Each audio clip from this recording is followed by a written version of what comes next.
Dans les années 50, quelque chose d'étrange s'est produit dans les jardins. Des légumes communs, cultivés depuis des générations, ont commencé à disparaître les uns après les autres. Non pas parce qu'ils étaient inutiles, mais parce qu'ils étaient considérés comme dangereux, indésirables ou simplement déplacés dans une société en pleine mutation. Certaines de ces plantes étaient incroyablement nutritives, d'autres faisaient partie de la tradition européenne depuis des siècles, et pourtant, elles ont été presque complètement abandonnées. Aujourd'hui, vous découvrirez 10 légumes communs qui ont été mis de côté dans les années 50.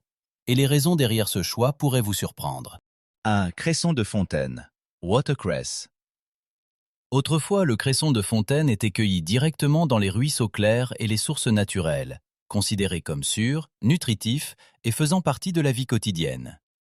Sa saveur fraîche et légèrement piquante le rendait très apprécié, surtout à une époque où les gens faisaient encore confiance à la nature.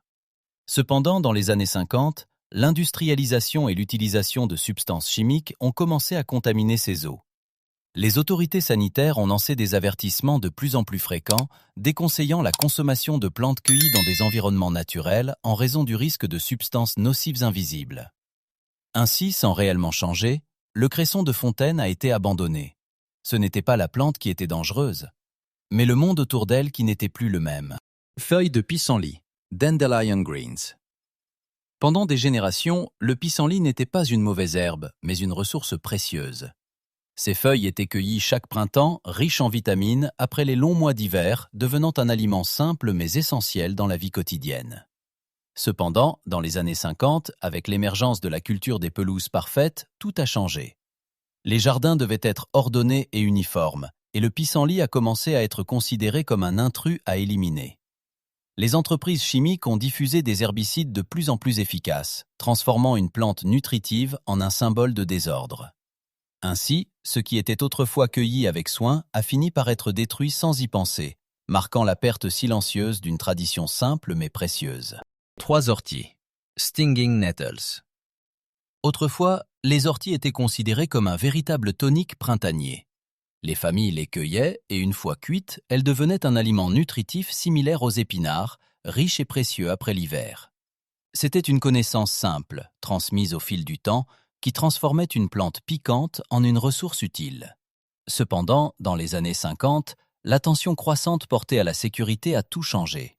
L'idée d'avoir une plante qui pouvait piquer n'était plus acceptable, surtout dans les jardins fréquentés par les enfants. De plus, leur croissance agressive les rendait difficiles à contrôler dans des espaces de plus en plus ordonnés. Ainsi, les orties sont passées d'aliments nutritifs à plantes indésirables, éliminées non pas pour ce qu'elles offraient, mais pour l'inconfort et le risque qu'elles représentaient dans la nouvelle société. 4. Chicorée. Chicory. La chicorée était un aliment profondément enraciné dans la vie quotidienne, surtout pendant les périodes difficiles. Ses racines étaient utilisées comme substitut du café, tandis que ses feuilles amères faisaient partie de nombreuses recettes traditionnelles. C'était une plante résistante, simple, mais incroyablement utile. Cependant, dans les années 50, avec le retour de la prospérité, les substituts du café ont commencé à être perçus comme des symboles de pauvreté. En même temps, les goûts ont changé, on préférait des saveurs plus délicates, tandis que l'amertume de la chicorée a commencé à être moins appréciée.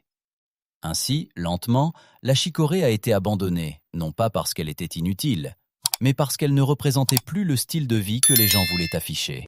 5. Pourpier. Purslane. Autrefois, le pourpier était considéré comme une plante précieuse, connue de ceux qui savaient reconnaître sa valeur nutritionnelle.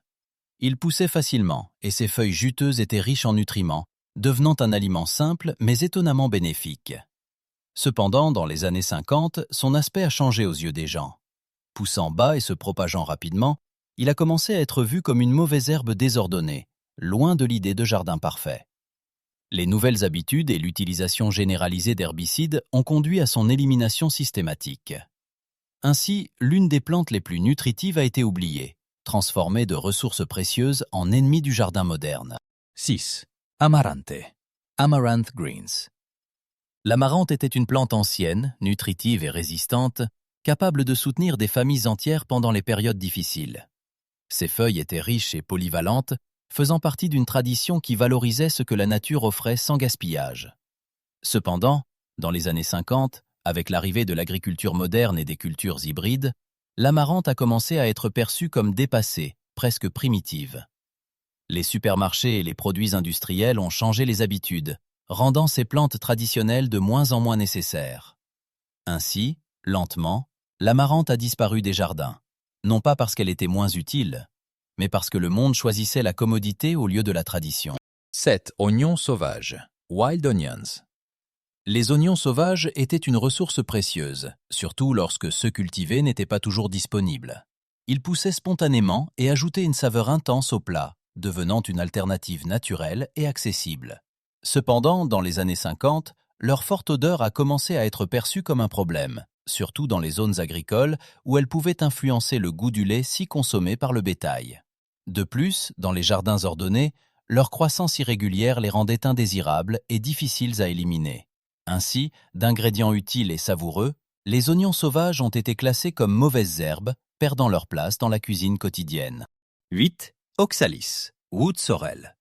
L'oxalis était une petite plante au goût frais et légèrement acidulé, aimée surtout des enfants qui la mangeaient comme une sorte de bonbon naturel. Elle poussait spontanément et représentait un contact direct, simple et authentique avec la nature. Cependant, dans les années 50, les préoccupations liées à la sécurité alimentaire ont augmenté. La présence d'acide oxalique et le risque de confusion avec d'autres plantes similaires ont conduit à une attitude plus prudente. Les parents ont commencé à décourager la consommation de plantes cueillies librement dans les jardins. Ainsi, ce qui était une petite habitude innocente a lentement disparu, remplacé par la peur et des règles de plus en plus strictes sur ce qui était considéré comme sûr à manger. 9. Plantain. Le plantain était bien plus qu'une simple plante spontanée. Pendant des générations, il était utilisé comme remède naturel, appliqué sur les plaies, les piqûres et les irritations, au point d'être considéré comme une sorte de médecine du jardin. Il était facile à trouver et faisait partie de la connaissance quotidienne des familles. Cependant, dans les années 50, avec les progrès de la médecine moderne, ces remèdes traditionnels ont commencé à être oubliés. En même temps, son aspect humble et sa croissance désordonnée en ont fait une cible parfaite pour la nouvelle culture des pelouses impeccables. Les désherbants l'ont rapidement transformé de ressources utiles en mauvaises herbes à éliminer.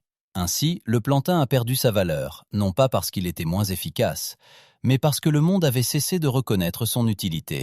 Chénopode blanc. Lamb's Quarters. Autrefois, le chénopode blanc était aussi répandu que le pissenlit et était considéré comme un aliment nutritif et fiable, surtout pendant les périodes difficiles.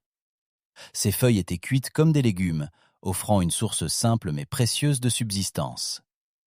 Cependant, dans les années 50, avec l'obsession croissante pour les jardins ordonnés et parfaits, cette plante a commencé à être perçue uniquement comme une mauvaise herbe.